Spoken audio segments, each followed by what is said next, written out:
उम्मीद है पाक भारत जंगबंदी कायम रहेगी। मुमकिन है अमेरिका दोनों ममालिक के रहनुमाओं को इशाइये पर इकट्ठा कर ले। अमेरिका के सदर डोनाल्ड ट्रंप की सऊदी अरब में गुफ्तगू, कहा कि दोनों ममालिक के ताल्लुकात में बेहतरी आ रही है। मुमकिन है अमेरिका इन ममालिक के लीडर्स को एक जगह जमा कर ले।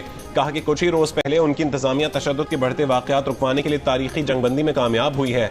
इसके लिए तिजारत को बड़ी हद तक इस्तेमाल किया।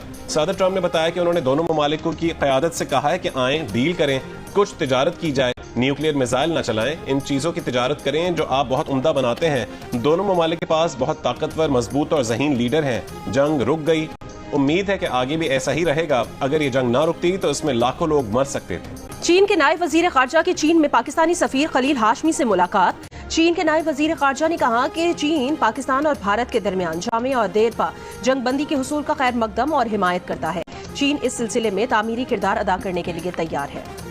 भारतीय हाई कमीशन इस्लामाबाद के एक एहलकार को नापसंदीदा शख्सियत करार दे दिया। तर्जुमान दफ्तर खारजा के मुताबिक भारतीय एहलकार सिफाती हैसियत के मनाफी सरगर्मियों में मुलविस पाया गया।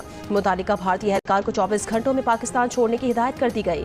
दफ्तर खारजा ने भारतीय नाज़िमुल उमूर को तलब करके फैसले से आगाह कर दिया। इससे पहले भारतीय हुकूमत ने पाकिस्तानी हाई कमीशन के एक एहलकार को नापसंदीदा शख्सियत करार देकर 24 घंटे में भारत छोड़ने का हुक्म दिया था। भारतीय वजारत खारजा का कहना है पाकिस्तानी नाज़िमुल उमूर को इस हवाले से डीमार्श किया गया है। भारतीय मीडिया ने भारतीय पंजाब में 2 अफराद को मुबैना तौर पर पाकिस्तान के लिए जासूसी के इल्जाम में गिरफ्तार किए जाने का दावा किया है। दोनों अफराद पर पाकिस्तानी हाई कमीशन के एक एहलकार के लिए जासूसी का इल्जाम है। एक मुल्जिम पर भारतीय फौज की नकलो हरकत की मालूमात लीक करने का इल्जाम है। जासूसी के इल्जाम में गिरफ्तार 2 अफराद में एक खातून भी शामिल है। अमेरिका में पाकिस्तान के सफीर रिजवान सईद शेख ने कहा है कि पाकिस्तान और भारत के दरमियान जंगबंदी नाजुक है। अमेरिकी मुदाखलत से पाक भारत कशीदगी कम हुई।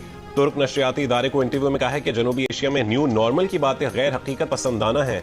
जंगबंदी पर अमल दरामद के साथ साथ असल मसले का हल निकालना जरूरी है। मसला कश्मीर की हल तलबी पायदार अमन की हर कोशिश को मुतासिर करती रहेगी। मसला कश्मीर की जानिब अमरीका समेत आलमी बिरादरी की तवज्जो एक नादिर मौका है। और 7 मई की रात को पाक फजाइया की जवाबी कार्रवाई के दौरान भारतीय फजाइया के तैयारों ने फजा से फजा में एक भी मिसाइल पाकिस्तानी तैयारों की तरफ फायर नहीं किया। इन्हें टारगेट लॉक करने के लिए क्यूज ही नहीं मिले। सीनियर सहाफी और एंकर पर्सन शहजाद इकबाल जियो न्यूज के प्रोग्राम आज शाहजेब खानजादा के साथ में अहम तफसीलात सामने ले आए। कहा 9 मई और 10 मई की रात जब भारत ने नूर खान एयरबेस समेत पाकिस्तान के दीगर एयरबेसेस को निशाना बनाया तो उस दिन भी पाकिस्तान की जवाबी कार्रवाई के दौरान भारत एक भी तैयारा हवा में नहीं था, क्योंकि 5 तैयारों के नुकसान से भारतीय फजाइया डरी हुई थी। इसलिए उस वक्त पाक फजाइया को फ्री एयर स्पेस मिल गई थी। भारत के पास दिफाई निजाम S-400 की 4 बैटरीज थीं। आदमपुर एयरबेस में नस्ब बैटरी पाकिस्तान ने तबाह कर दी। मंगल को जब भारतीय वजीर आजम नरेंद्र मोदी ने वहां का दौरा किया तो किसी और मकाम में नस्ब S-400 की बैटरी लाकर दिखाई गई। जराये के मुताबिक पाकिस्तान की तरफ से गिराए गए भारतीय तैयारों के 2 पायलट्स हलाक हो चुके हैं और 3 जख्मी हैं।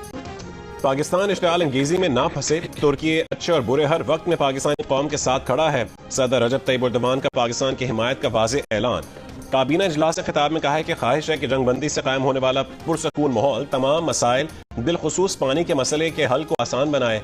तुर्की ने पाकिस्तान और भारत के दरमियान इंतहाई खतरनाक सतह तक पहुंच जाने वाले तनाव को कम करने के लिए अनथक कोशिशें की। वजीर आजम शहबाज शरीफ की जानिब से तुर्क सदर की हिमायत और यकजहती का खैर मकदम। कहा कि सदर एर्दोगान के जनूबी एशिया में अमन के फरोग के लिए कोशिशें काबिल तारीफ है।